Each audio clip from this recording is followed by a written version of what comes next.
కవిత గారు పొద్దుగాల press meet పెట్టి ఆమె మాట్లాడినటువంటి మాటలు ఒక పసలేనటువంటి ఆరోపణలు చేసిందని చెప్పాల్సిన అవసరం ఉంది.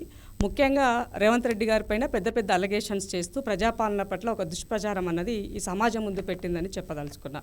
దానికి ముఖ్యంగా నా దగ్గర ఉన్నటువంటి ఆధారాలు ఎవిడెన్స్ ఆమె ముందు ఎవరు దొంగలు ఎవరు దొరలో దీని ద్వారా తెలిసిపోతుంది. ఎందుకు అనంటే ఆనాడు 2014 తెలంగాణ వచ్చిన తర్వాత అప్పటి నుంచి ఇప్పటి వరకు కూడా ఎక్కడ భూమి ఉంటే అక్కడ తెగ నమ్ముకోవడమే మీరు చేసినటువంటి పని. ఎక్కడ డబ్బులు అప్పులు ఉడతాయో అక్కడ అప్పులు చేయడమే మీ పని. ఈ రకమైనటువంటి పాలన కొనసాగించింది బీఆర్ఎస్. కానీ ఇవాళ రేవంత్ రెడ్డి గారు ఒక జీవో తెచ్చారు, జీవో 12. ఆ జీవో దాచిపెట్టిండు. ఆ జీవో ద్వారా ఈ రాష్ట్రంలో ఉన్నటువంటి 1,75,000 ఎకరాల భూమిని ఒక ఏమంటారు దాన్ని ప్రైవేట్ ప్రాపర్టీని పబ్లిక్ ప్రాపర్టీగా చేసి దాన్ని స్టాక్ మార్కెట్లో పెట్టబోతున్నారు అనేది ఒక పెద్ద ఆరోపణ ఆమె చేశారు. అంటే ఆరోపణ మీన్స్ అంటే ఇప్పుడు స్టాక్ మార్కెట్ దాని పట్ల ఆమెకి ఎలాంటి అవగాహన లేదని ఆమె చెప్పినటువంటి మాటల ద్వారా చెప్పాల్సిన అవసరం ఉంది.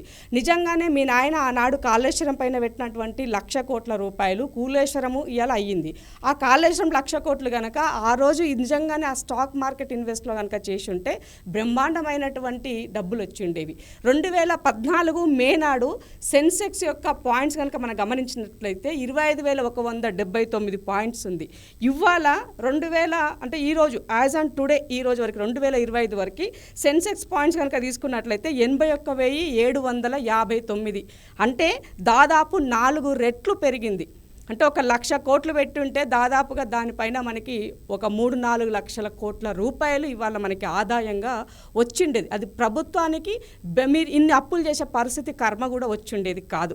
మీరు చేసినటువంటి తప్పుల వల్ల ఇవాళ తెలంగాణ సమాజం అప్పుల కుప్పగా మారిందని చెప్తున్నారు. రెండో విషయం, నిఫ్టీ 50 కనుక తీసుకున్నట్లయితే 2015లో ప్రారంభమైనాడు.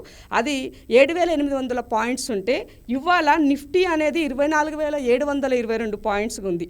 అంటే ఎంత పర్సంటేజ్ పెరిగిందో గమనించండి. అంటే నీ యొక్క అవగాహన రాహిత్యం ఏం చెప్తుందంటే పబ్లిక్ ప్రాపర్టీనిగా చేసి దాన్ని తీసుకెళ్ళి రేవంత్ రెడ్డి గారు స్టాక్లో ఇన్వెస్ట్ చేయడం వల్ల నష్టం జరగబోతుంది, స్టాక్ అనేది లాభాల బాట ఉండదు, నష్టాల్లో ఉంటుందని చెప్పినది.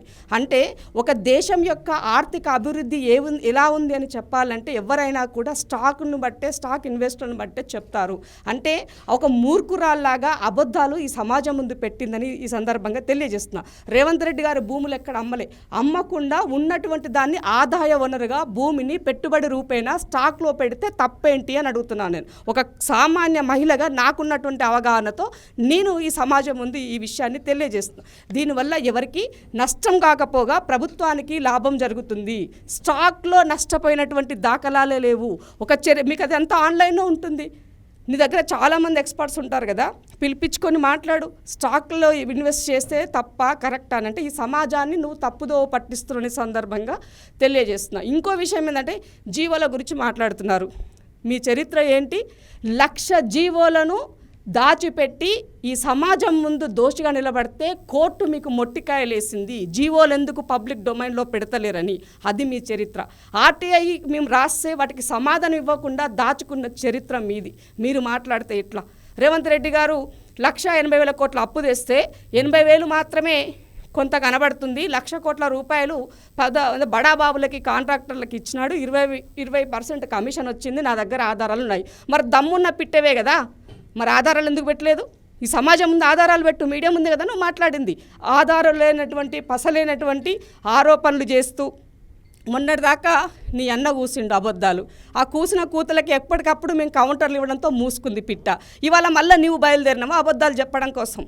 కాబట్టి కవితమ్మ, నీ ఇంట్లో ఉన్న పంచాయతీ ఉంటే ఇంట్లో తెలుసుకోదప్ప దీనికి కాంగ్రెస్ పార్టీకి అంటగడుతూ రేవంత్ రెడ్డి గారికి అంటగడుతూ మిమ్మల్ని చూసి మిమ్మల్ని ఓర్చుకోలేకనో అందుకనే మత్తు ఇంకా వదలలే అక్కకు అంటున్నాను నేను.